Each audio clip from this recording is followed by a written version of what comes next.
شخص بيتصاب بلعنة من إله فرعوني بتديله قوة وبتخليه بطل خارق، بس القوة دي قادرة إنها تكون سبب سعادته أو إنها تدمر حياته كلها. ده ملخص الجزء الأول من مسلسل مون نايت. بيبدأ المسلسل مع ستيفن اللي بيصحى من النوم وبيفك نفسه من الكلبشات اللي كان عاملها، لأنه بيكون مفكر نفسه إنه بيتحرك وهو نايم، وكمان بيكون حاطط رملة حوالين السرير عشان يتأكد إن معلهاش خطواته، وحاطط لزقة على الباب عشان يعرف إذا كان فتحه بالليل وهو نايم ولا لأ. بينزل ستيفن بعدها وفي طريقه لشغله بيكون عايز يكمل نوم وبيكون مرهق جدا، وبعدها بيوصل متحف الآثار الفرعونية اللي بيشتغل فيه، وشغلانته بتكون إنه يبيع هدايا في المتحف. وواحدة زميلته في الشغل بتجيله وبتطلب منه إنهم يخرجوا مع بعض بكرة، فبيستغرب ستيفن لأنه بيكون ما يعرفهاش أصلا. وبعد ما بيخلص شغل بيروح يكلم تمثال في الشارع وبيحكي له عن اللي حصل له في يومه، لأنه بيكون شخص وحيد وما يعرفش حد. بعدها بيروح بيته وبيحاول ينام وبيقرأ كتاب عن الحضارة الفرعونية، لكن فجأة بيلاقي نفسه في مكان غريب وما يعرفش عنه أي حاجة، وبيسمع صوت بيكلمه في دماغه وبيقول له روح نام، انت المفروض ما تكونش هنا. وبيقول له كمان سلم جسمك لمارك وخليه هو اللي يتحكم. وبيكون مارك ده واحد من شخصيات ستيفن، لأنه بيكون عنده انفصام في الشخصية، ولما بيحط ايده في جيبه بيلاقي جعران أثري، وبيحس ساعتها ان في حد وراه، ولما بيلف مش بيلاقي حاجة، بس بيشوف ناس بتضرب نار عليه، والصوت اللي في دماغه بيقول له يهرب، فبيجري بسرعة منهم وبيفضل يجري لحد ما بيوصل للمدينة. وهناك بيشوف ناس كتير ملتفة حوالين راجل اسمه أرثر، وأرثر بيتكلم مع الناس وبيقول لهم احنا المفروض نغير العالم لجنة، وبيسألهم مين عايز يتطوع لاختبار أمت ويتقدم للحساب. فبيروح له راجل وبيمسك ايده وبيحط بينهم عصاية، وبيكون في وشم ميزان على ايده بيتحرك، والوشم بينور أخضر، وده معناه ان الشخص طيب ويستحق انه يعيش. فبيفرح الراجل وبيحضنه. بعدها في واحدة ست بتتطوع هي كمان، فبيسألها أرثر إذا كانت مستعدة تتقبل النتيجة مهما كانت، فبتوافق. فبيعمل لها نفس اللي عمله مع الراجل، بس الوشم المرة دي بينور أحمر، وبيكون معناه إنها حد مش كويس وتستحق إنها تموت. بتخاف الست وبتقوله إنها إنسانة صالحة ومش بتعمل حاجة غلط، فبيقول لها إن الحكم صدر خلاص، وإن الإله أمت ممكن يكون شاف إنك هتعملي حاجة وحشة في المستقبل. والست بعدها بتقع على الأرض وبتموت. بتروح رجالة أرثر عشان تقوله على اللي حصل من شوية مع ستيفن، وأرثر بيقدر يطلع ستيفن من باقي الناس، وبيسأله ساعتها إذا كان مرتزقة، فبيقول له ستيفن ساعتها لأ، وإنه ما يعرفش هو جه هنا إزاي. فبيطلب منه أرثر إنه يديله الجعران اللي معاه. فالصوت اللي في دماغ ستيفن بيكلمه وبيقول له ما تديلوش حاجة، واما بيحاول يديها له بيلاقي إنه مش قادر يتحكم في نفسه وإيده بتتقفل عليها غصب عنه، والقوة اللي متحكمة فيه بتخليه يسيبهم ويمشي، والناس كلها بتتلم عليه وبياخدوا منه الجعران بالعافية. بيفقد ستيفن الوعي بعدها اللحظات، ولما بيصحى بيلاقي نفسه ضاربهم كلهم. فبيركب عربية بسرعة وبيهرب بيها، ما بيكونش فاهم ايه اللي بيحصل وبيكون فاكر انه حلم، وبيكون في عربيات كتير بتجري وراه، وبينط واحد من اللي بيحاولوا يطاردوه جوه عربية ستيفن، وبيفقد الوعي تاني وبيلاقي نفسه قتلهم كلهم. وبيسمع الصوت اللي في دماغه تاني بيقول له اصحى يا مارك عشان لو خسرت الجعران هقتلكم انتوا الاتنين. وبيلاقي عربية اعترضت طريقه وبينزل منها 2 كانوا رايحين يقتلوه، بس بيقع عليهم شجر من فوق. وبيقوم ستيفن من النوم ساعتها وبيبص على السمكة بتاعته وبيلاقيها بزعنفتين، وبيستغرب لأنها على طول بزعنفة واحدة. وبعدها بيروح المطعم اللي المفروض كان هيقابل زميلته هناك، ولما بيروح بيستناها وقت كتير ومش بتيجي، فبيتصل بيها لكنها بتشتمه وبتقوله إنه المفروض ميعادنا كان من يومين. فبيستغرب وبيقول لها ازاي ميعادنا النهارده يوم الجمعة، فبتقول له النهارده الحد أصلا وقفلت السكة في وشه. بيفضل ستيفن مصدوم لدرجة إنه بيسأل الويتر هو النهارده يوم ايه، وبعد ما بيروح بيلاحظ فتحة عنده في السقف، فبيفتحها وبيلاقي جواها مفتاح وموبايل. ولما بيقلب في الموبايل بيلاقي كذا مكالمة من واحدة اسمها ليلى، وساعتها ليلى بترن عليه، فبيتخض وبيرد عليها وبيلاقيها بتقول له الحمد لله انك لسه عايش، انا برن عليك بقالي شهر ومش بترد عليا. فبيقول لها انا التليفون ده لقيته في شقتي. فبتقول له مالك يا مارك طريقتك ليه متغيرة؟ ولما بيسألها ليه بتقولي لي يا مارك قفلت السكة في وشه. وبعدها بيسمع اصوات في الشقة بتنادي عليه، ومش بيكون عارف الصوت ده جاي منين بالظبط، والبيت بيبدأ يتهز فبيجري وبيحاول يهرب، وبينزل في الاسانسير وبيلاقي وحش كبير جاي عليه، بس لما بيقرب منه بتطلع واحدة ست كبيرة، وبيبص وراه فبيلاقي نفس الوحش وبيلاقي نفسه في عالم تاني، وبيكون راكب اتوبيس وبيشوف نفس الوحش في الطريق. بعدها بيختفي. بعدها بيوصل للمتحف المتحف اللي بيشتغل فيه، ولما بيدخل بيلاقي أرثر في وشه، فبيجري بسرعة على راجل الأمن عشان يقول له إن الراجل ده بيمشي ورايا، وراجل الأمن بيروح معاه، لكن أول ما بيشوف أرثر بيقول فليحيى أمت، وأرثر بيقول له بعدها أنا عايز الجعران ده للإله أمت مش ليا. فبيستغرب ستيفن لما بيلاقي كل الناس اللي في المتحف عندهم وشم الميزان بتاع أمت على إيديهم، وبيقول له أرثر إن عدالة أمت هتنتشر في العالم كله، وبيقرب منه وبيقول له أنا هحاول أساعدك، وبيحط العصاية بين إيديه، بس الوشم اللي على إيد أرثر فضل يتحرك ومنورش خالص. فبيقول له أرثر أنت جواك فوضى كتير. ستيفن مش بيفهم أي حاجة وبيطلع يجري على البوابة بسرعة. وبعدها بالليل بيكون ستيفن بيخلص شغله، بس الكهرباء بتقطع في المتحف، وبيسمع أصوات بتكلمه وبيكونوا عايزين الجعران اللي معاه، فبيهرب منهم لحد ما بينجح إنه يستخبى في الحمام. وبيبص ستيفن في المراية بس بيلاقي نفسه بتكلمه، وبنعرف إن ده مارك، وبيطلب منه ساعتها انه يخليه المتحكم في جسمهم عشان ينقذهم. ستيفن ساعتها بيكون هيتجنن من اللي بيحصل، بس مارك بيقول له ما تقلقش احنا هنكون في امان. فبيستسلم ستيفن لمارك وبيبدأ انه يتحول، وبنشوف الوحش اللي كان بيهاجمه بيتضرب وبيتشد بعيد، وبعدها بتظهر شخصية مون نايت بعد ما خلص على الوحش. تاني يوم ستيفن بيروح المتحف وبيشوف عمال هناك بيصلحوا الفوضى اللي حصلت امبارح، وبيروح مع بروف رجل الامن عشان يشوفوا تسجيل الكاميرات. ستيفن ساعتها بيقول له ان اللي هيشوفه ده هيخليه يتجنن، وبيتفرجوا على ستيفن لما كان مستخبي من الوحش. بعدها بيشوفوه بيجري، بس الغريب ان ما بيكونش فيه وحش اصلا.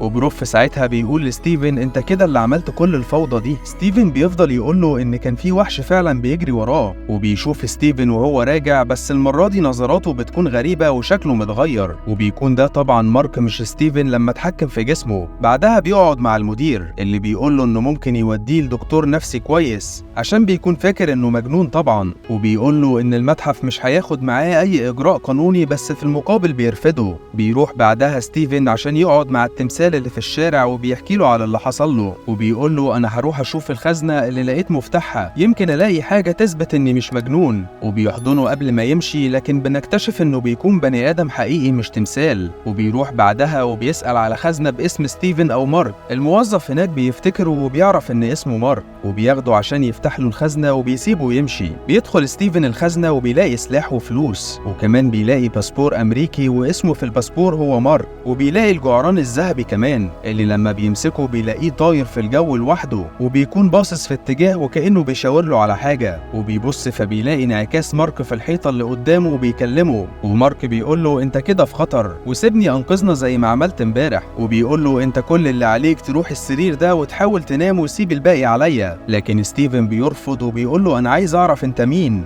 ومارك بيقول له انا خادم لكونشو وانا روحه، وبنعرف ان كونشو ده اله القمر عند قدماء المصريين. وبيقول له احنا بنطبق عدالة كونشو وبنحمي الضعفاء من اي حد بيأذيهم. ستيفن بيكون مش مستوعب وبيقول له دي اغرب حاجة شفتها في حياتي. وبيقول له مارك انا عايز جسمك المرة دي بس عشان انهي مهمة وبعدها مش هتشوفني تاني. ستيفن بيتعصب وبيقول له انا هاخد الشنطة دي بالحاجات اللي فيها وهسلمها للشرطة، وانا عارف ان كده هتحبس بس اهون من اني اذي حد تاني. ساعتها النور بيفضل يطفي ويولع في المكان لحد ما الاله كونشو بنفسه بيظهر لستيفن، وبيفضل يجري وراه لحد ما بيلاقيه في وشه. وكونشو بيطلب منه انه يرجع الشنطة مكانها تاني. بيترعب ستيفن وبيطلع يجري بره، وبيقع قدام واحدة سايقة موتوسيكل، وبتكون دي ليلى اللي كلمته امبارح. فبيركب معاها وبتكون بتكلمه على انه مارك، وبتقول له انا تتبعت تليفونك لحد ما عرفت انك هنا. وبتقول له ايه حكايه ستيفن دي كمان. وبيتفاجئ ستيفن لما بتقول له في نص الكلام ان انا مراتك. وبيروحوا البيت بتاعه وانعكاس مارك بيظهر على حوض السمك، وبيكلم ستيفن وبيقول له انت كده تخطيت حدودك. وبتكون ليلى مش شايفه مارك وستيفن بس هو اللي شايفه، وليلى بتلاحظ انه مهتم بنفس الحاجات اللي بتحبها، حتى اللغه الهيروغليفيه بيكونوا هما الاتنين عارفينها كويس. وبعدها بتديله ورقة الطلاق وبتقول له يمضي عليها زي ما كان عايز. وستيفن بيقول لها أنا مش عايز أطلقك وسيبك من مارك ده، وبيقول لها عن الشنطة واللي لقاه فيها. في نفس الوقت ده مارك كان عمال يكلمه وبيطلب منه يبطل اللي هو بيعمله، بس ستيفن مش بيوقف غير لما بيسمع مارك بيقول له إنها لو شافت الجعران ده ممكن حد يطاردها وتموت.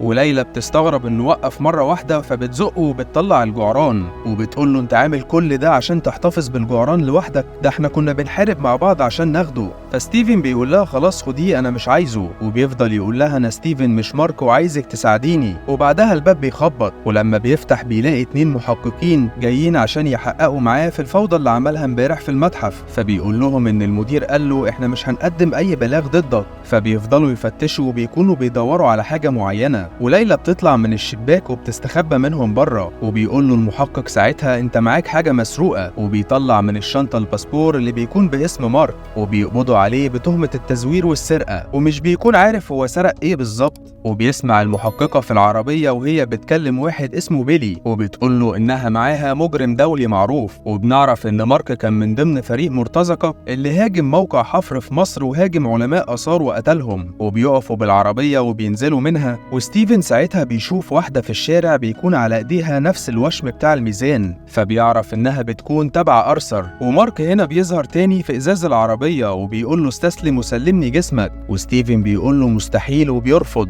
وبعدها باب العربية بيتفتح وبيقع ستيفن على الأرض، وبيقابل أرثر وبيسأله هو كونشو اختارك عشان انت شخص محطم؟ ستيفن بيقول له انا مش محطم وعايزك تساعدني. فبيقول له أرثر انا هساعدك بس بشرط انك ما تسمعش كلامه. وبياخده في جولة معاه وبيحكي له ان مفيش حد من الآلهة بيحترم كونشو، وممكن ده يكون سبب نفيه. وساعتها كونشو بيكون واقف قدام ستيفن وبيقول له انا بمثل العدالة الحقيقية، وستيفن بس هو اللي بيكون شايفه وسمعه. وأرثر بيقول لستيفن انا كنت روحه قبلك، والاله أمت هو اللي بيقضي على الشر قبل ما يحصل، زي ما شافه في الشارع وهو بيعمل اختبار العصاية والوشم. لكن كونشو بيقضي على الشر بعد ما بيحصل، وهو ده الفرق بينهم. وبيقول له ان الجعران ده هو اللي هيدلنا على قبر أمت ويحييه تاني عشان يرجع يقضي على الشر من جديد. ستيفن ساعتها بيقطعه وبيقول له ان الجعران مش معايا، ومارك بيفضل يقول له اوعى تقول له ان الجعران مع ليلى. وساعتها بتظهر ليلى وهي ماسكه الجعران بايديها. كونشو ساعتها بيبص لمارك وبيقول له صلح اللي انت عملته ده بسرعه. وليلى بتقول لستيفن استدعي البدله، بس مش بيفهم هي بتقول ايه، فبتديله الجعران وبيطلعوا يهربوا من رجاله أرثر. وأرثر بيضرب العصايه بتاعته في الارض وبيطلع منها وحش فرعوني،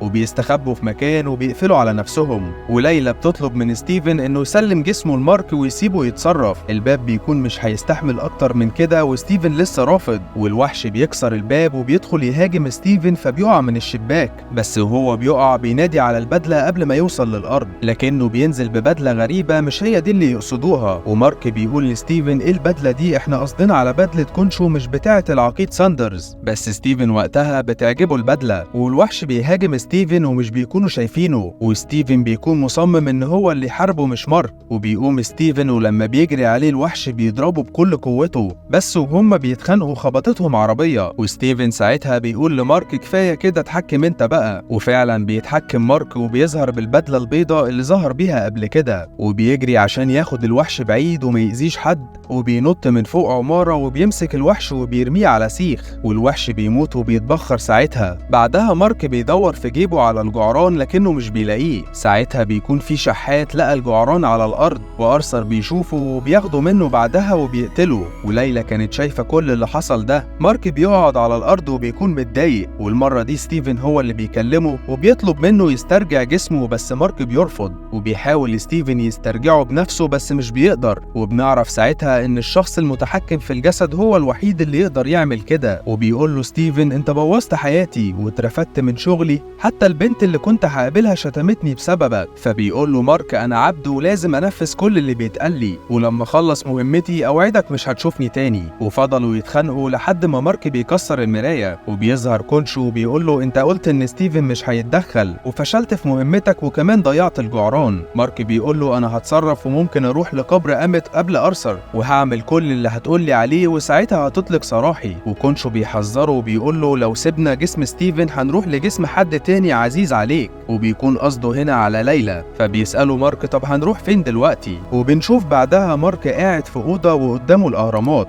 وبنروح لليلى اللي مامتها بتكون بتصورها عشان تضرب لها باسبور مصري. وبعدها بنشوف أرثر ورجالته في مصر وبيكون معاه الجعران اللي بيوجهه لمقبرة أميت، وبيعرف من حد من رجالته إن مارك كمان في مصر. بعدها مارك بيقابل عصابة مصرية تبع أرثر، ولما بيطلب منهم يعرف مكان مقبرة أميت بيرفضوا يقولوا له وبيبدأوا يضربوا بعض. وقبل ما يقتل واحد منهم ستيفن بيظهر في انعكاس السكينة وبيتدخل وبيتحكم في الجسد. ولما مارك بيرجع يستحوذ تاني على الجسد بيلاقي نفسه راكب تاكسي، وبيعرف إن ستيفن كان عايز يهرب ورايح على المطار، وبيشوف العصابة في الشارع ونزل من التاكسي وجرى وراهم وبيمسك واحد فيهم وبيضربه. بس ستيفن بيظهر تاني في انعكاس المراية وبيحاول يمنعه لحد ما بيجي واحد تاني من العصابة وبيضربه على دماغه وبيفقد الوعي. ولما بيفوق مارك بيلاقي نفسه قاتل 2 من العصابة، فبيسأل ستيفن ليه عملت كده؟ بيرد عليه ستيفن وبيقول له مش أنا اللي عملت كده، وده معناه إن مش ستيفن ولا مارك اللي بيكونوا متحكمين في الجسد ساعتها، ووارد جدا يكون في شخصية تالتة هي اللي متحكمة. ومش بيفضل من العصابة غير ولد صغير. بياخد مارك الولد ناحية الحافة عشان يقول له على مكان المقبرة، لكن الولد الصغير بيطلع كمان من رجالة أميت وقطع الحبل ومات. بعدها بيقول مارك لكونشو اتصرف انت دلوقتي، فبيختفي كونشو وبيروح للشمس وبيحجبها عشان تظهر الآلهة كلها ويعمل اجتماع اسمه اجتماع التسوع، وبيفتح بوابة لمارك عشان يدخل منها. وبيكون الاجتماع جوه الهرم الأكبر، وبيقابل باقي الآلهة الفرعونية والمضيفين بتوعهم عشان يحكموا في موضوع أرثر وأميت. وكل الآلهة في الاجتماع بتتكلم بنفسها عن طريق المضيفين بتوعهم، بما فيهم كونشو اللي بيتكلم عن طريق ستيفن اللي بيكون المضيف بتاعه. وبتبدأ المحاكمة، والإله أوزوريس بيقول له لو استخدمت قوتك وحجبت الشمس تاني هحبسك في التمثال بتاعك.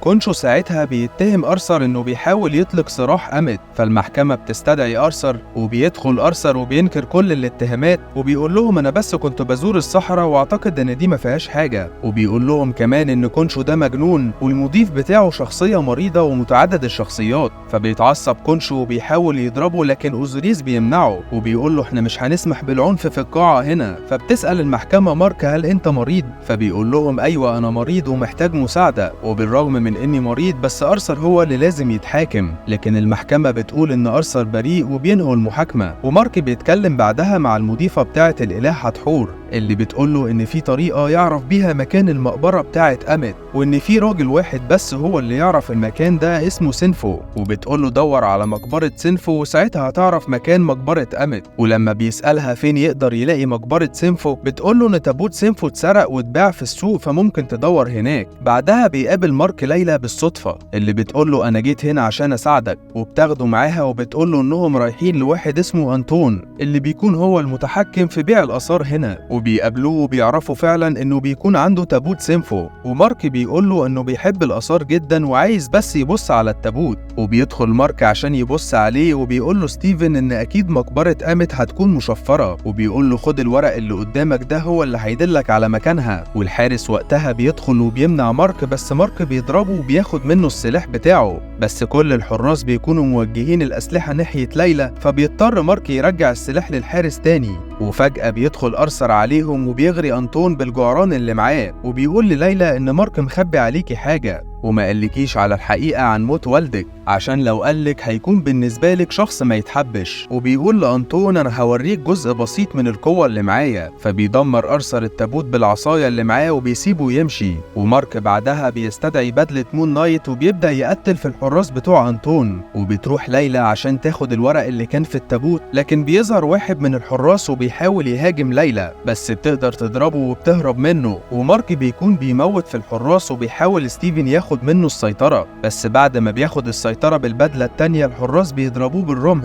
فمارك بيرجع يسيطر تاني بسرعة. وأنطون كان هيقتل ليلى بس مارك بينقذها وبيرمي الرمح عليه، وبياخدوا عربية وبيمشوا بسرعة من المكان. وليلى بتسأله وقتها عن الكلام اللي قاله أرثر عن مقتل أبوها، فبيقول لها مارك ما تصدقيهوش ده بيحاول يوقع بينا. وبيقفوا في مكان في الصحراء عشان يجمعوا الورق اللي خدوه من التابوت عشان يعرفوا منه مكان مقبرة أميت، بس بيكتشف مارك إن الموضوع هياخد منهم وقت كبير. وبتقول له ليلى وقتها لازم تخلي ستيفن هو اللي متحكم لأنه هو اللي هيعرف يجمع الخريطة. وفعلا بيقدر ستيفن يجمعها في وقت قليل جدا. وبيبصوا لبعض وقتها وبيبان إنها معجبة بيه، وبيلاقوا إن الخريطة بتوريهم شكل النجوم في السماء واللي ممكن منها يعرفوا إحداثيات مكان المقبرة. وبيقول لها ستيفن إن شكل النجوم والإحداثيات دي من أكتر من 2000 سنة وأكيد شكلها اتغير دلوقتي. فبيظهر كونشو وبيقول لهم إنه يقدر يجيب لهم شكل النجوم ساعتها، فبيمشي ستيفن وليلى ورا كونشو اللي بيقول لهم انه يقدر يرجع السما لنفس شكلها من 2000 سنة بس محتاج مساعدته، وهي انه يبقى يقول لمارك انه يحرره تاني لما الآلهة تحبسه، وبيطلب من ستيفن يعمل زي ما هو هيعمل، وبيرفع ايده للسما وبدأوا انهم يلفوها، وفعلا بيقدر يرجع السما لشكلها ساعتها. وليلى بتاخد التابلت بتاعها وبتصور كل حاجة عشان يعرفوا إحداثيات المقبرة، وبسبب اللي كونشو عمله بتقرر المحكمة إنها تحبسه في التمثال بتاعه، وبيختفي كونشو من جنبهم، بس بتكون ليلى لحقت إنها تسجل الإحداثيات، وبيفقد ستيفن الوعي ساعتها، وبيكون كونشو اتحبس جوه التمثال بتاعه في المحكمة، وبيدخل أرثر جوه القاعة وبيسأل الإله أوزوريس هو كونشو ممكن يكون سمعنا، فبيقول له أيوة. فبيقول أرثر لكونشو أنا استمتعت وأنا بتحمل الآلام مكانك وده اللي اداني القوة، وبيمسك التمثال وبيشكره وبيقول له إنه لما ينتصر هيكون ده بفضل العذاب اللي هو عذبهوله. بيبدأ الجزء الثاني من المسلسل مع ستيفن وليلى في الصحراء. ستيفن بيكون فاقد للوعي وليلى بتحاول تفوقه، وبتظهر ساعتها عربية وبتضرب عليهم نار، فبتزق ليلى ستيفن على الرملة لحد ما بيستخبوا، وبتجري ليلى عشان تستخبى في العربية بتاعتها، وبتولع شمروخ من اللي معاها وبترميه على الأسلحة اللي في العربية بتاعتهم عشان العربية تنفجر، وستيفن بيصحى من صوت الانفجار، وبعدها بيتحركوا ناحية قبر أمت، وبيوصلوا للمعسكر اللي كان فيه أرثر وبيلاقوه فاضي. ولما بيدخل ستيفن بيكلموا مارك في العدسة وبيقول له إن طالما كونشو محبوس فكده مش هيعرف يستدعي البدلة بتاعته، وبعدها بيقرر ستيفن وليلى إنهم هينزلوا للمقبرة بالحبال اللي معاهم. وليلى بتقول لستيفن إن أبوها كان عالم آثار معروف ومات بسبب الآثار دي، ولما بيدخلوا الغرفة اللي وراهم بيلاقوا ترابيزة موجود عليها آثار دم كتير، فبيقول لها ستيفن إن المخرج ده خطر لأنه بيكون فيه دم على الأرض والعظم مالي المكان، وبيلاقي مخرج تاني فوق وبيطلع عشان يستكشفه، وبتكون ليلى مستنياه تحت، وبيسمعوا ساعتها صوت ضرب نار عالي، وبيدخل عليهم كائن غريب لونه أزرق، وبيكون جارر معاه شخص تاني وبيشيله وبيحطه على الترابيزة، وبيفتح بطنه وبيطلع أعضائه عشان يحطها في قارورة فرعونية، وبتكون ليلى وستيفن مستخبيين منه، وبتكون ليلى هي اللي قريبة منه فبتحاول تتسحب عشان تبعد عنه، بس بتخبط في حاجة جنبها وبتوقع قارورة فبيسمعها الكائن الأزرق، وبيروح عليها عشان يمسكها، بس ستيفن بيعمل صوت عشان يبعدوا عنها، وبعدها ليلى بتحذف إزازة بعيد وبتكسرها عشان تشتت المخلوق الغريب ده، وستيفن من فوق بيزق عليه ترابيزة خشب وبيموته، وبيجروا عشان كل واحد فيهم يخرج من مخرج مختلف. ولما بتدخل ليلى من المخرج الأولاني بتلاقي إن في حفرة كبيرة قدامها، وعشان تعدي الناحية التانية كان لازم تمشي على الحافة الصغيرة اللي في الجنب، وفعلا بتقرر تعدي، بس بيكون في فتحة في الحيطة وبيطلع منها كائن أزرق تاني وبيهاجمها، لكنها بتفتح شمروخ من الشماريخ اللي معاها وبتضربه في عينه وبيموت، وبتزق الكائن الغريب ده من على الحافة وبتلحق نفسها في آخر لحظة قبل ما تقع هي كمان. ولما بتطلع للناحية التانية بتلاقي أرثر واقف قدامها. ستيفن ساعتها بيكون في المخرج التاني، ولما بص حواليه بيكتشف إنه دخل مقبرة الإسكندر الأكبر. وبنرجع تاني لأرثر وليلى، وبيبتدي أرثر يكلم ليلى ويقول لها مارك كدب عليكي في موضوع موت أبوكي، وبيقول لها كمان إن مارك بيعاني وعايش في عذاب، وهو اتأكد من كده لما عمل له الاختبار بتاع العصاية بنفسه. وقتها مارك بيقول لستيفن افتح قبر الإسكندر الأكبر اللي قدامك يمكن يوصلنا لأي حاجة، فبيفتح ستيفن القبر وبيشيل الكفن من على وش الإسكندر وبيدخل إيده جوه بقه، فبيلاقي التمثال الحجري اللي محبوس فيه روح الإله أمت. في نفس الوقت أرثر كان بيقول لليلى إن أبوها مات على إيد ناس مرتزقة، وإن مارك كان واحد من المرتزقة دول، وبيقول لها فوقي واعرفي إن مارك بيخدعك وبيضحك عليكي. فبتبدأ ليلى إنها تتأثر بكلام أرثر وبتدمع، وبتسيبه بعدها وبتطلع من المخرج وبتروح للمخرج التاني اللي بيكون فيه ستيفن. وستيفن أول ما بيشوفها بيقول لها إنه لقى تمثال أمت اللي كان موجود في حنجرة الإسكندر، فبتقول له ليلى إنها عايزة تتكلم مع مارك عشان تواجهه بحقيقة موت أبوها. بيسيب ستيفن للتحكم ساعتها لمارك، وبتسأله ليلى هو أنت اللي قتلت أبويا؟ وبيقول لها لأ طبعا. فبتقول له بس أنت كنت موجود ساعتها. وبيقول لها إن شريكه كان طماع وبدأ إنه يقتل كل اللي موجودين في موقع الحفر ساعتها، وطبعا كان من ضمنهم أبوها. فبتقول له ليلى إن ده ما يمنعش إن أنت كنت السبب، بس بيحاول يقول لها إنه أول مرة شافها فيها حاول يعترف لها بس ما قدرش. فبتقول له ليلى إنها دلوقتي عرفت إنهم اتعرفوا على بعض أصلا عشان هو كان عايز يعترف لها على كده. في الوقت ده بيسمعوا صوت رجالة أرثر جايين عليهم، وبتروح ليلى عشان تدور على مخرج تاني بسرعة، وبيقف مارك عشان يعطلهم. وبما إن كونشو محبوس ما بيقدرش مارك إنه يتحول لمون نايت، وبالرغم من إن رجالة أرثر بيكونوا كتير بس بيقرر مارك إنه يضربهم ويبعدهم. بس أرثر بيطلع المسدس بتاعه وبيضربه بالنار في صدره. بيقع مارك، ولما بيفوق بيلاقي نفسه في مكان غريب وكل الناس اللي حواليه بتكون لابسة أبيض، وبيلاقي ليلى معاه في نفس المكان. بس الغريب إنها بتكون مش مستغربة من المكان وبتتصرف بطريقة طبيعية. وبيبص مارك على الإزاز اللي قدامه عشان يتكلم مع ستيفن بس مش بيلاقيه، فبيقوم من على الكرسي اللي كان قاعد عليه وبيقرب من الإزاز، بس بيقع على الأرض عشان رجله كانت مربوطة في الكرسي. وبتكون دمية مون نايت معاه وبتقع منه فبيغمى عليه. ولما بيصحى بيلاقي حد بيكلمه، بس بتكون عينه مزغللة ومش عارف مين الشخص ده. بس لما بيفوق شوية بيكتشف إن الشخص اللي بيكلمه هو أرثر، وبيكون هو رئيس المكان الغريب اللي بيكون شبه مستشفى المجانين. وبيلاقي مارك إن أرثر بيكون معاه نفس العصاية بتاعته وكمان لابس نفس الصندل بتاعه. فبيسأله مارك ساعتها أنت تعرف ستيفن؟ قال له أكيد أعرفه بس أنا عايزك أنت دلوقتي.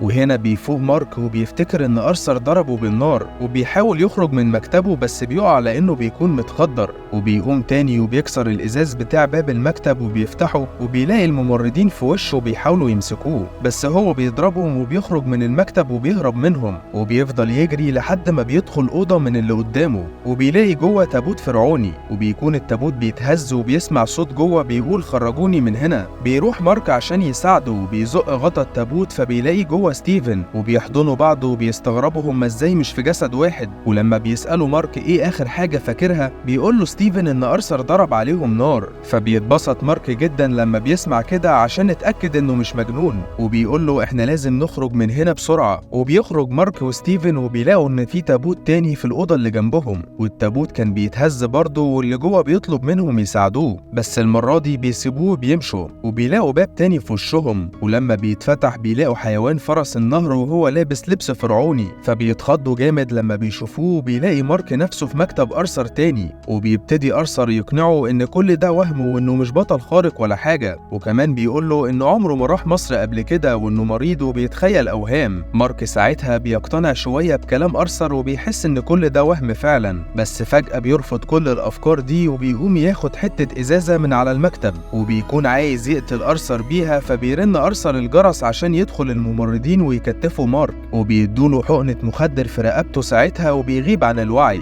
وبيفوق وبيلاقي نفسه مع ستيفن وحيوان فرس النهر تاني. وفرس النهر بتقول لمارك وستيفن انهم دلوقتي ميتين، وبتقول لهم انهم دلوقتي في عالم دوت اللي هو العالم السفلي. وبيعرف ستيفن ان فرس النهر دي هي الاله تويرت، واللي بتكون بترشدهم في رحلتهم للاخره. ولما بيسألها مارك هي المستشفى اللي احنا فيها دي هي الاخره، بتقول له ايوه. فبيقول من الواضح كده اننا اتجننا وان أرثر كان معاه حق. وستيفن مش بيقتنع، بس مارك بيقول له انا هثبت لك ان كل ده وهم، وانا دلوقتي هفتح الباب ده وهنلاقي مرضى زينا. لكنه لما بيفتح الباب بيلاقي نفسه جوه مركبة فرعونية كبيرة ماشية وسط الصحراء. ولما مارك بيسأل طب احنا رايحين فين، بيقول له ستيفن احنا رايحين لنهر أرو وحقل القصب. وبتقول لهم الاله تويرت لو كان قلبك متوازن هتروح الجنة. وبتمد ايديها جوه ستيفن ومارك وبتاخد قلبهم، وبتروح لميزان العدل وبتحط قلب ستيفن ومارك في ناحية، وفي الناحية التانية بتحط ريشة. وبتقول لهم ان عشان يدخلوا الجنة لازم الكفة اللي فيها قلبهم تتوازن مع الكفة اللي فيها الريشة. ومارك بيسألها لو ما توازنتش ايه اللي هيحصل، فبتقول له تويرت انها هترميهم في بحر الرمال والموتى هيشدوهم لحد ما يتجمدوا للأبد. فبياخد مارك ستيفن على جنب وبيقول له احنا مستحيل نترمى في بحر الرمال ده حتى لو اضطرينا نقتل تويرت. بس وقتها بتنادي عليهم تويرت وبتقول لهم ان الميزان مش بيقف وان ده شيء غريب. وبتقول لهم ان المشكلة في قلبهم، وبتقترح عليهم يدخلوا المركب تاني وهناك هيلاقوا غرف فيها كل ذكرياتهم. وبتقول لهم واجهوا بعض بالحقيقة قبل ما نوصل لحقل القصب وهناك روحكم هتهلك. وبيبتدي مارك وستيفن يبصوا من الابواب بتاعة الاوض ويفتكروا ذكرياتهم اللي كانت في الحلقة اللي فاتت واللي تقدر تتفرج عليها من الاي اللي فوق. دوس لايك بسرعة ويلا نكمل. وبيسمعوا صوت في اوضة جنبهم لطفل بيطلب المساعدة، فبيجروا ناحية الاوضة بسرعة، بس لما بيدخلوا بيلاقوا ناس ميتة قاعدة على الترابيزات، وبيتعرف مارك على ملامح الناس دي وبيفتكر انه قتلهم كلهم. وبيلاقي ستيفن الميزان جوه الأوضة وبيخليه يبطئ سرعته، وبيقول له اننا لما بنعرف ذكريات بعض الميزان سرعته بتقل وبيقرب يتوازن. وبيشوف ستيفن ساعتها طفل في آخر الأوضة، وبيسأل مارك هو انت قتلت الطفل ده كمان؟ وبيقرب ستيفن من الولد ده لكنه بيطلع يجري فبيروح وراه، وبيروح مارك وراهم وبيفضل ينده على ستيفن. وبيدخل ستيفن ورا الطفل أوضة تانية وبيحاول مارك انه يمنعه، بس ستيفن بيكون دخل الأوضة وبيقفل وراه الباب عشان يمنع مارك انه يدخل معاهم. وأول ما بيخش ستيفن بيلاقي مامته واقفة وهي بتعمل الأكل بس محدش بيكون شايفه، وبيكتشف انه بيكون عنده أخ اسمه رورو، وبيشوف نفسه وهو صغير بس أمه كانت بتنده عليه باسم مارك. ومارك الصغير بيقول لأخوه تعالى نروح الكهف عشان نلعب، وستيفن فضل ماشي وراهم وسامعهم، وبيروحوا يلعبوا بس بتكون الدنيا بتشتي. وساعتها بيقول رورو لمارك ان مامتهم قالت لهم ما يدخلوش الكهف في الشتاء، فبيقول له مارك ما تبقاش جبان وبيشجعه. ولما بيدخلوا بيبتدي الكهف انه يتملى ميه من الشتاء، وبيفضلوا يستغيثوا بحد عشان هيغرقوا، وبيحاول ستيفن انه يساعدهم لكنه بيفشل، وبيموت ساعتها رورو وبيقدر مارك انه يعيش. وهنا بنعرف ان مارك كان السبب في موت اخوه الصغير. وبيدخل مارك اوضه تانية بيكون فيها ذكرى جنازه اخوه رورو، وبيلاقي ستيفن جوه، وبيكون الطفل مارك نازل من على السلم بخوف وهو حاسس بالذنب لموت اخوه. ومامته ساعتها بتلومه على موت اخوه وبتقول له انت السبب في كل حاجه. فطلع الطفل مارك لفوق تاني وهو بيعيط. ولما بيطلع وراه ستيفن بيلاقي ذكرى تانية للطفل مارك في عيد ميلاده وبيكون معاه باباه، لكن بترفض امه انها تيجي تحتفل بعيد ميلاده، وفي كل مره كانت بتقول له انت كنت بتغير منه وانت السبب. ستيفن ساعتها حاول انه يشوف باقي الذكريات لكن مارك بيمنعه، ومارك بياخد ستيفن وبيقعوا على الارض بس بيلاقوا نفسهم في وسط الصحراء. وستيفن بيساله هما فين دلوقتي، فبيقول له مارك ان دي الذكرى اللي فيها المهمه بتاعته مع الناس المرتزقه واللي كانوا بيخترقوا مقبره فرعونيه، بس بعد كده القائد بتاعهم قتل كل اللي موجودين، وكان من ضمنهم مارك اللي قبل ما يموت من الرصاص اللي في جسمه سمع صوت كونشو اللي كانوا ساعتها في مقبرته، وهو بيقول له انا هشفيك ومش هخليك تموت في مقابل انك تبقى المضيف بتاعي. ووافق مارك لانه ما كانش قدامه اي حل تاني ساعتها. ووقتها بيتحول لاول مره المون نايت، وبيبصوا هما الاتنين على الميزان ولقوا ان الموازين قربت تثبت خلاص، بس بيسمعوا صوت عالي جاي من بره فبيخرجوا من اوضه الذكريات لسطح السفينه تاني، ولقوا تويرت. ولما بيسالوها ايه اللي بيحصل بتقول لهم ان الشر انتشر في العالم العلوي والارواح الغير متوازنه بتتلعن لبحر الرمال قبل ميعادها. وقتها بيطلب ستيفن منها انها ترجعهم تاني للعالم عشان يوقفوا ارثر، فبتقول له حتى لو رجعت تاني هيكون جسمك مصاب وفيه رصاص ومش هتقدر تتعافى. فبيقول لها مارك تقدري تقولي الليلة انها تحرر كونشو عشان يشفي جسمنا؟ فبترد عليه وبتقول له انت عايز تحرر كونشو ليه؟ مش انت اصلا كنت عايز تسيبه؟ قال لها مارك دلوقتي ما قدامناش حل تاني غير كده. فبتغير تويرة اتجاه السفينة لمكان فيه بوابة بيحرسها الاله اوزوريس، وبتقول لهم ان ده المكان الوحيد اللي ممكن يرجعهم تاني للعالم العلوي، بس بتقول لهم يوزنوا الموازين حالا لان مفيش وقت. فبيدخلوا جوه تاني وستيفن بيقول لمارك في اوضه من الاوض انت رفضت اني اشوفها ولازم اشوفها حالا عشان تتوازن الموازين. فبيرفض مارك وبيقول له انا هبقى احكي لك عليها بعدين. ستيفن ساعتها بيقول له انت لو ما سبتنيش اشوف الذكرى دي البشر كلهم هيموتوا ومعاهم ليلى وكل ده بسببك. فبيتجنن مارك لما بيسمع كلام ستيفن وبيقول له انت ما تقدرش تجبرني على كده. ولما بيفتح عينه بيلاقي ارثر جنبه وبيحاول يهديه. فبيساله مارك هو انت خدرتني؟ فبيقول له ارثر احنا مش بنخدر المرضى غير باذنهم، يعني ممكن اللي اتخدر في الاول ده هو الشخصيه الثالثه اللي اسمه جاك، خصوصا انه بيكون متعور في مناخيره على عكس مارك. وبيساله ارثر وقتها تفتكر انت خلقت ستيفن عشان تستخبى من كل حاجه عملتها في حياتك، ولا تفتكر ان ستيفن هو اللي خلق مارك عشان يعاقب العالم بيه؟ ومارك وهو بيفتكر بيلاقي نفسه في اوضه مع ستيفن، والطفل مارك بيكون بيكسر كل حاجه وقافل على نفسه، وبتكون امه على الباب وبتخبط وبتقول له افتح. بيكون هو خايف منها عشان عارف انها هتضربه، لكن فجأة بيخلق شخصية ستيفن اللي مش بتخاف وبيبتدي يوضب اوضته، بس بتفتح امه الباب وبتاخد الحزام وبتبدأ تضربه. وستيفن بيكون عايز يقف ويشوف ايه اللي بيحصل بس بيخرجه مارك،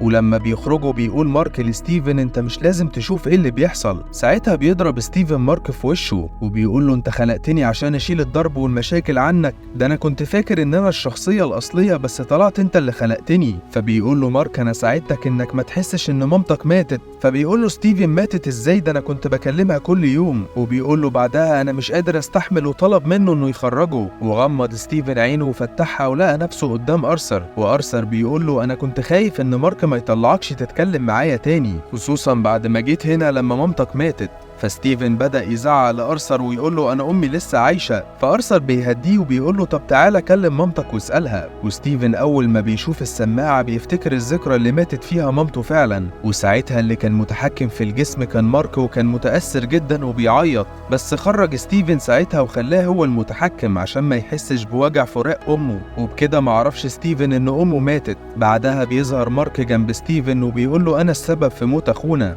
لكن ستيفن بيقول له مش أنت السبب، انت ساعتها كنت مجرد طفل صغير. وبتحصل هزة أرضية بسيطة، فستيفن بيقول لمارك ان كده السفينة وصلت للبوابة، وبيخرجوا تاني لسطح السفينة. وتويرت بتقول لهم احنا وصلنا، لكن للأسف موازينكم لسه ما توزنتش. وبتسيبهم وبتمشي، وبيخرج من بحر الرمال الميتين وبيتسلقوا على السفينة، وبيبتدوا انهم يهاجموا ستيفن ومارك، وبيمسكوا مارك وبيحاولوا ينزلوه من على السفينة. بس ستيفن بياخد عصاية وبيدافع عن مارك وبيموتهم. لكن بيخرج واحد تاني وبيمسك مارك وبيشده، ولما ستيفن بيجري عليه وبيزقه بره السفينة بيقع معاه في الصحراء. مارك بيكون لسه على السفينة وبيحاول يوقفها بس بيفشل. وبيحاول ستيفن يجري ورا السفينة بس فجأة بيحس بشلل في جسمه وبيتجمد، وساعتها الميزان بيتوازن وبيلاقي مارك نفسه في حقل القصب. وبنرجع تاني لرجالة أرثر وهم بيشيلوا جثة مارك بعد ما ضربوا بالنار في الأول، وبيطلعوا من شنطته تمثال أمت وبيدوه لأرثر. وبيعتذر أرثر لمارك وبيقول له أنا آسف عشان الأمور انتهت بالطريقة دي. وبيسيب البوصلة اللي وصلته لقبر أمت على صدر مارك. وليلى ساعتها بتكون مستخبية ورا عمود في المقبرة وبتقتل واحد من رجالة أرثر. وبتشوف بعدها أرثر وهو بيحول شكل عصايته بعد ما استمد القوة من تمثال أمت، وبياخد رجالته بعدها وبيخرجوا بره المقبرة. وبتجري ليلى ناحية مارك وبتفضل تنده عليه، بس بتعرف إنه مات فعلا وبتفضل تعيط. وبتاخد البوصلة اللي على صدره وبتعرف أرثر ورجالته مشوا من أنهي ناحية. وبيخرج أرثر ورجالته، بس وهم في الطريق بيلاقوا لجنة مصرية قدامهم. ولما بيقفوا الضابط بيلاحظ ان رجالة أرثر معاهم سلاح، فبينزلهم من العربية وبيطلب منهم يسلموا نفسهم من غير ما تحصل مشاكل.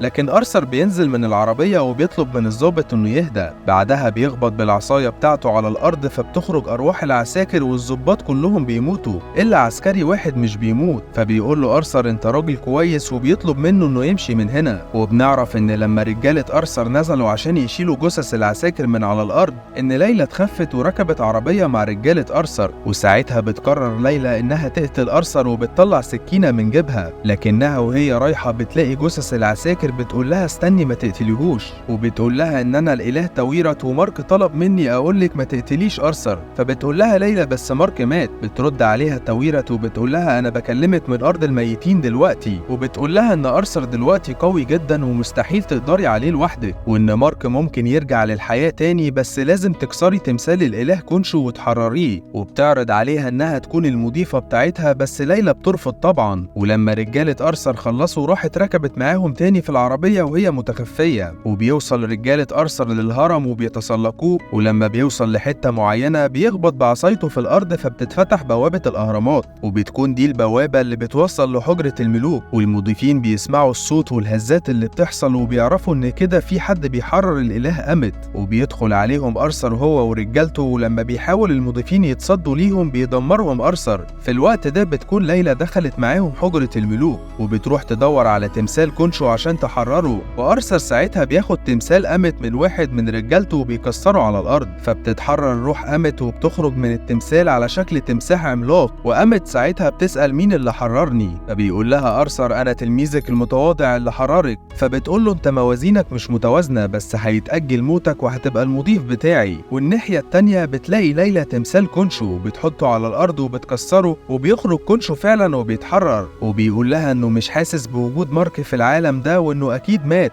وإنه محتاج مضيف في الحرب بتاعته، وطلب منها إنها تكون المضيفة بتاعته. بس ليلى بترفض وبتقول له إن مارك ما كانش بيثق فيك، فأنا كمان استحالة أثق فيك، وأنا مستعدة إني أساعدك بس من غير ما أبقى المضيفة بتاعتك. فبيقول لها إحنا عشان نحبس أمت لازم يكون في مضيف، ولما بترفض تاني بيسيبها وبيختفي. وقامت ساعتها بتؤمر أرثر ورجالته إنهم يخرجوا يطهروا العالم ويبدأوا من القاهرة، بس وهم خارجين بيظهر كونشو قدامهم وبيعترضهم، وبيقول أرثر ساعتها لرجالته إن في حد جوه حرر كونشو وبيأمرهم يدوروا عليه. وبنرجع تاني لمارك اللي بيكون في حقل القصب، وتويرت بتقوله انت كده رحلتك انتهت. ولما بيسألها عن ستيفن ومصيره بتقوله ما يفتكروش تاني ويستمتع بالمكان هنا، بس بيرفض مارك وبيقول لها انه هيرجع له تاني عشان ينقذه. فبتقوله انه لو مشى من هنا مش هيعرف يرجع تاني، بس هو مش بيهمه وبيرجع تاني لبحر الرمال وبيلاقي ستيفن متجمد. فبيقرب منه وبيقوله انا خلقتك واحنا صغيرين وانت فعلا ساعدتني، وعمرك ما تخليت عني وشلت عني مشاكل كتير جدا. ومارك ابتدى يتجمد هو كمان لما حط قلبه في كف ستيفن وكان ماسكه معاه، بس فجأة القلب بينور والباب اللي وراهم اللي بيوصل للعالم العلوي اتفتح، وابتدوا هما الاتنين يتفكوا من التجميد. ساعتها بيكون كونشو بيحارب أمت وبيحاول يمنعها انها تخرج بره الحجرة الملكية، لكنه بيفشل لانها بتكون اقوى منه بكتير. وبتظهر موجة عالية في بحر الرمال وبتكون متجهة ناحية مارك وستيفن، فبيجروا ناحية البوابة بسرعة قبل ما تيجي عليهم. واول ما بيوصلوا للباب بيلاقوا نفسهم دخلوا جوه الجسم الحقيقي تاني، وبيحس كونشو ساعتها ان مارك موجود ورجع للعالم تاني. وبيقع الرصاص من صدر مارك وبيتحول تاني لمون نايت. ولما بيخرج من المقبرة بيلاقي كونشو واقف بره، وبيقول كونشو لمارك ان قامت اتحررت وانه حاول يوقفها بس فشل، وانه دلوقتي محتاج مساعدته عشان يقضي عليها. وبيظهر ساعتها ستيفن وبيشترط عليه انه هيساعده بس في المقابل هيحرره، وكونشو بيوافق. ومارك رجع يتحكم في الجسم تاني وابتدى انه يطير على طول ويرجع للهرم تاني. ليلى ساعتها بتكون بتساعد اوزوريس وبتسأله ازاي نحبس أمت تاني، فبيقول لها ان الحل الوحيد انهم يحبسوه في صورة بشرية عشان تبقى ضعيفة. وبيقول لها عشان نعمل كده محتاجين مضيفين تانيين عشان احنا بقينا قليلين وبيموت بعدها. فبتفتكر ليلى تويرت وبتنادي عليها، وبتظهر تويرت في جسم الراجل اللي مات وبتفرح ان ليلى وافقت انها تبقى مضيفتها. بس بيسمعهم أرثر وبيبتدي انه يدمر الحجرة الملكية كلها. وبتقول ليلى لتويرت انها مش هتفضل المضيفة بتاعتها على طول، وتويرت وافقت. وفي الوقت ده بيكون مارك طاير ناحية حجرة الملوك عشان يوقف أرثر ويحبس أمت، بس بيطلع أرثر لأعلى نقطة في الهرم وبيرفع العصاية بتاعته اللي بتنور في السماء، وبيظهر على ايد كل أتباع أرثر الإشارة بتاعة الميزان، وبيبتدوا يحكموا على الناس ويموتوهم. وكانت كل الأرواح اللي خارجة بتتغذى عليها أمت عشان قوتها تزيد أكتر. وبتظهر ليلى في البدلة بتاعتها الجديدة وبنشوف إن بقى عندها أجنحة. وبيوصل مارك ناحية أرثر وبيجروا على بعض وبتبدأ المعركة. في نفس الوقت بيظهر كونشو وبيروح يهاجم أمت، وبيكون أرثر وقع مارك وبيرفع عصايته عشان يموته، بس بتظهر ليلى ببدلتها الجديدة وبتنقذه. وبيبدأ أرثر ورجالته بعدها إنهم يهاجموا مارك وليلى، وأرثر فضل يستخدم عصايته عشان يقتل مارك بعد ما هجم رجالته على ليلى وعطلوها. وبيقدر أرثر إنه يوقع مارك ويضرب على صدره بعصايته لحد ما أغمى عليه. ولما بيصحى بيلاقي نفسه ماسك عصاية أرثر، وأرثر متدمر ورجالته كلها ميتة. ولما بيسأل ستيفن بيقوله مش أنا اللي عملت كده، وبنعرف إن ده الشخصية التالتة اللي اسمه جاك.